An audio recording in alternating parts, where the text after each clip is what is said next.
with the 2023 Trainer of the Year, I had a lot of time to think about it.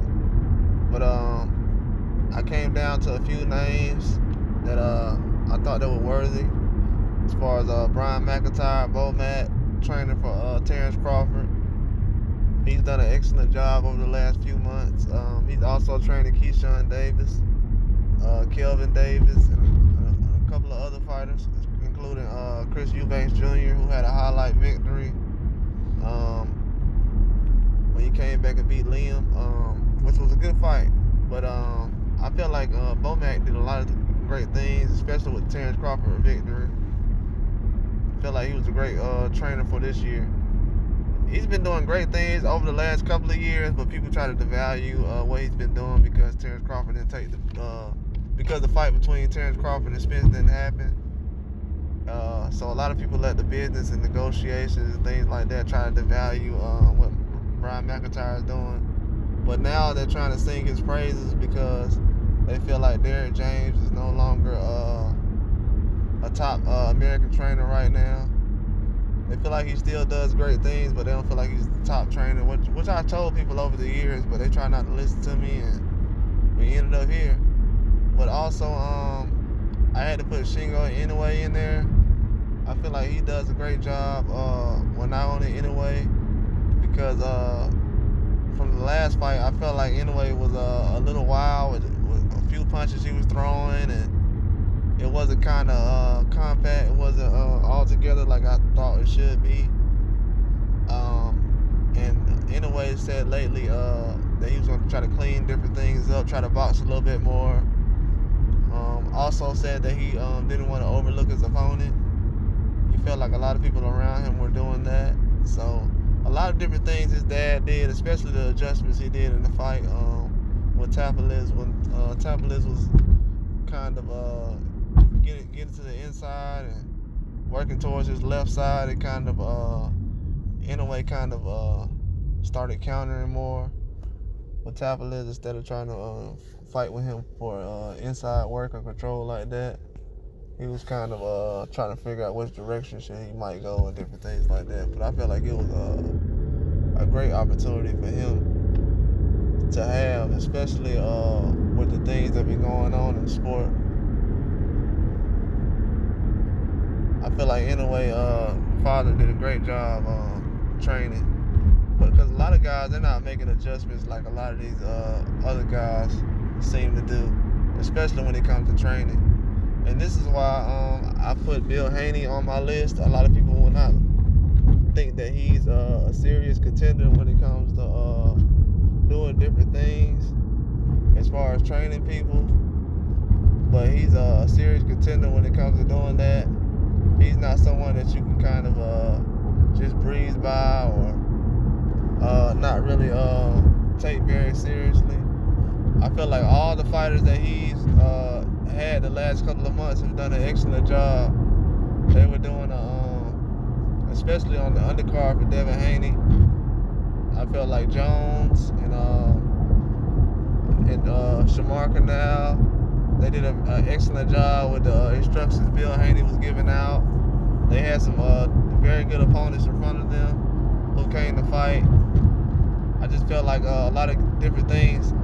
A lot of people like to say, well, I wanted to put Bozy Ennis in there, but I just didn't feel like it was enough matches under his belt this year as far as with Jerron Ennis and Andy Cruz, so I kind of just left him off. But he was definitely someone I'm going to consider this year coming up. He's one of my favorite trainers right now that I like. I feel like Bozy Ennis is an excellent trainer. He just didn't make it. He was honorable mention for sure. I actually like the last things he has done the last 3 months. I feel like he's definitely been in the lab.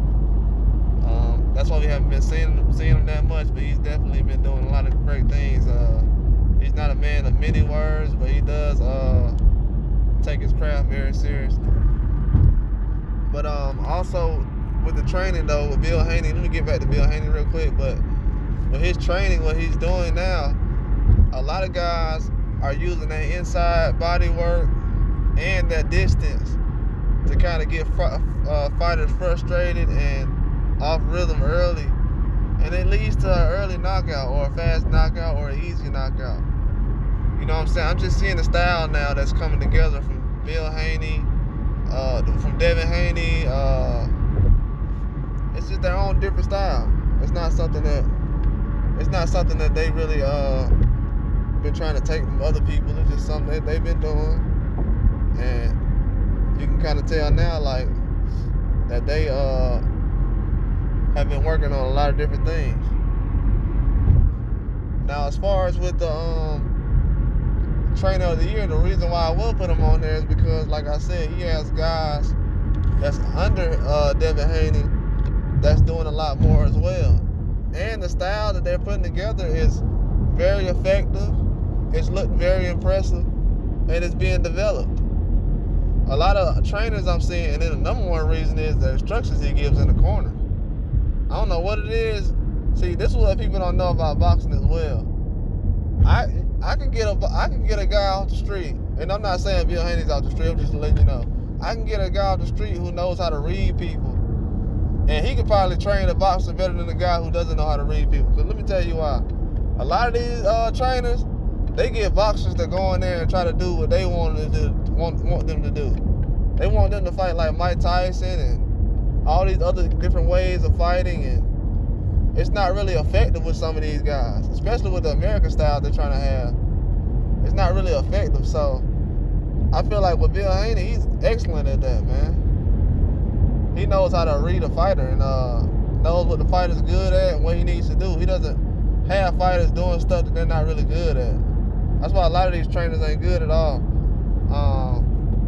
But also, I had to put Jose Benavidez on there just because I felt like he did an excellent job. I don't feel like the Rayo training was his fault as far as the loss or anything like that.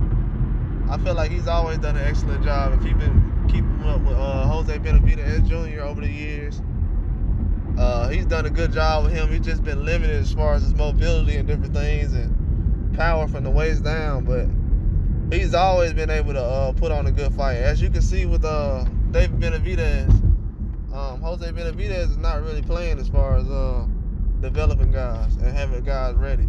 He always has his fighters ready to go 12 rounds. They always got a chin. Not that he can make them have a chin. I'm just saying they always got a chin. They always ready to go.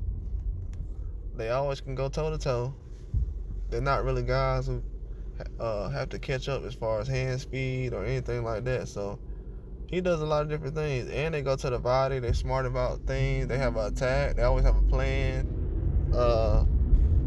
He really doesn't have to say much in the corner in between fights because they know what time it is before the fight starts. You know what I'm saying? So a lot of ways he goes about certain things, it's very impressive. I've always been impressed with what he's done over the years. Before David Benavidez became a world champion, because if you can see, his dad was developing him long before then, and when he got to a certain point, you could tell that he kind of just lets him go. Because in my eyes, I always thought like, oh, is he gonna say more to him in between rounds and stuff? Not really, you know what I'm saying? He knows what he's capable of, and he knows his tendencies, and he doesn't really get too riled up. You know what I'm saying? A lot of these fathers who train and stuff like that, they don't really get too jittery or have too many remarks during the fight. They don't give out too many instructions. They don't really panic, jump up and down.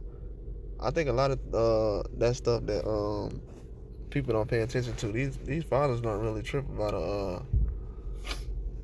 a hard fight or a possible loss or being in between and having some adversity.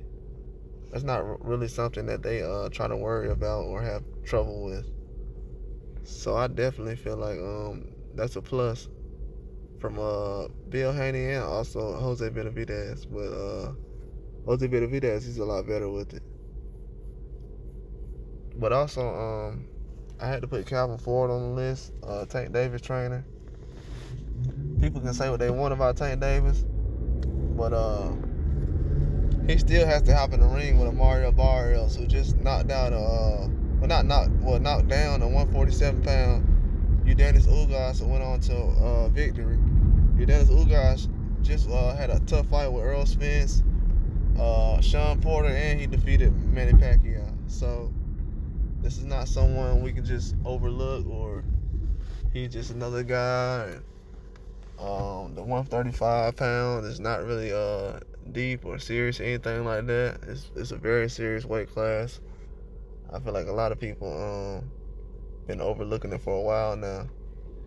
But Tank Davis has definitely brought the skill level in 2023. He gave people the fight they wanted as far as the Ryan Garcia fight. A lot of people feel like, oh, that's not a big fight right now. Tank didn't ask you guys to beg him for the Ryan Garcia fight. That's what you guys chose to do. So I feel like if that's what you want, the fight you wanted, that's what you have to receive. I mean, you can't blame him for giving you something that you wanted to happen. Just with the speed and accuracy Tank Davis has had recently, he's been able to pick and choose his spots, similar to what Canelo Alvarez has done against opponents like Caleb Plant. And I feel like definitely Davis should be able to be on his trainer should be able to be on the Trainer of the Year list, just from the things he's done. You know what I'm saying? Tank has come in shape.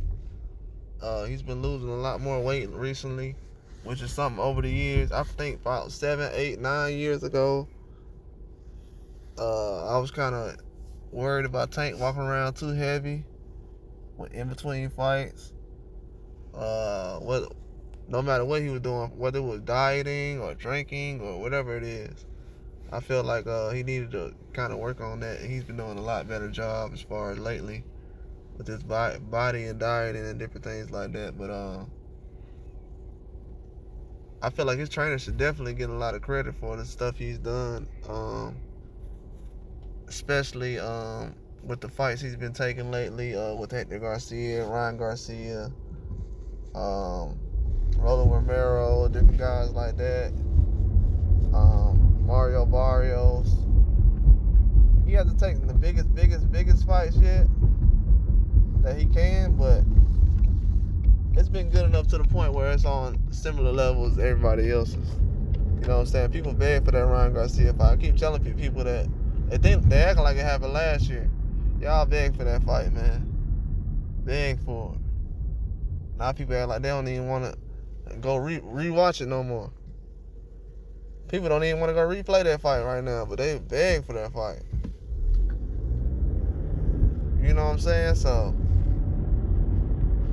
I definitely would put him on the Trainer of the Year list, because if Ryan would have beat Tank Davis, they would have been putting his trainer on the list. Ryan Fighter of the Year. So we just got to keep the same energy, man. That's all I'm saying. But his trainer definitely should be on the list. He's trained a lot of other good fighters as well. I've seen his training in the corner for a lot of different fighters lately, and a lot of different events too. Whether it's co-training or training, being head trainer, all kind of different things. So he's definitely been helping the sport of boxing, especially with the trainers that have been in America. So I'll give that to him. But that's all I got though. Like and subscribe.